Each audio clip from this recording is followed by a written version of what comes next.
Hi folks, well we're outside this time, you can hear the nice birds tweeting and all that, and we're going to plant some beetroot seedlings. So we sowed these in modules on April the 9th. It's now early May, so that's about a month then, more or less, since we sowed them. We sowed them in these reasonably large Hugh Richards trays to get a bit more room, because we're doing them in bunches of maybe 4 or so seedlings.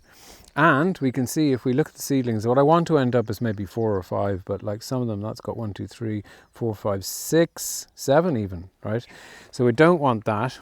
So hang on now, I'll just take one of them out. So to get them out of these trays, I'm just pushing the bottom. And I'll just show you there. The roots. Yeah. Oh, they're so lovely. Okay. But that's about perfect. They're not too pot bound there. But I only want, I'm going to get very small beetroot if I have so many together. So I'm just nipping them out. So I'm literally just nipping them off with my nail. And I'm kind of looking for the strongest seedlings, I suppose. But these are all about the same. So what do we got there? 1, 2, 3, 4. I'm going to take him out. Okay. So now we're left with 4 seedlings there, which is going to be about perfect. So let's plant them out. Now then, so our soil here, you can see, I suppose from the colour, that it's quite good. I've mixed in a little bit of compost, not quite enough, because beetroot, it's often said actually that beetroot doesn't need a very fertile soil, but I find they do need plenty of nutrients to get really nice beetroot. So I am going to just put out a little bit of seaweed and poultry manure. This is my kind of all-round go-to fertilizer, because it's a natural fertilizer, it's slow release, so it's not giving too much nitrogen in the beginning. As I said, I've put compost on these beds already, so I'm just spreading quite a light covering there, and that's at about 150 grams per square metre. Okay, that's plenty because it's had fertilizer already. If you had poor soil, now you really should be working to improve your soil with plenty of compost, but if you had poor soil, it might be your first year growing, then you might want to put a bit more, maybe 200 grams per square metre.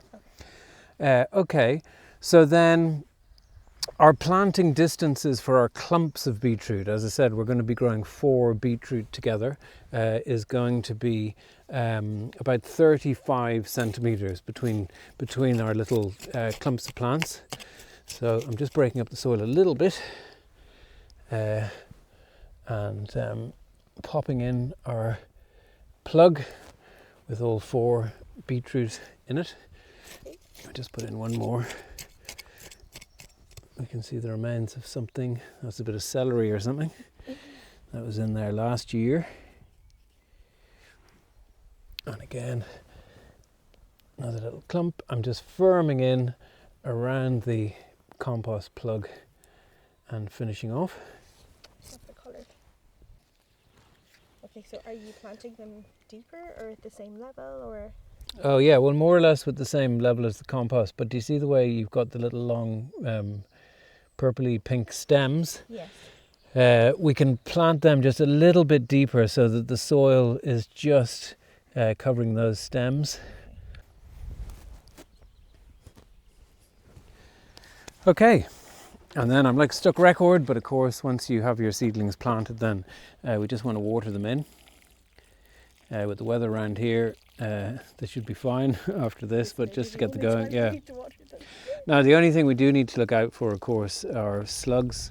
I mean, it's the same, it's not that they're particularly attracted to beetroot seedlings, but any small seedlings that suddenly appear attract attention, and they're going to take a nibble at them. So we just need to keep an eye out for slug habitats and remove them as we do anywhere else in the garden. Okay, so that's about it. We're going to come back then in maybe a couple of months and we'll see how they're getting on and hopefully harvest some lovely beetroot.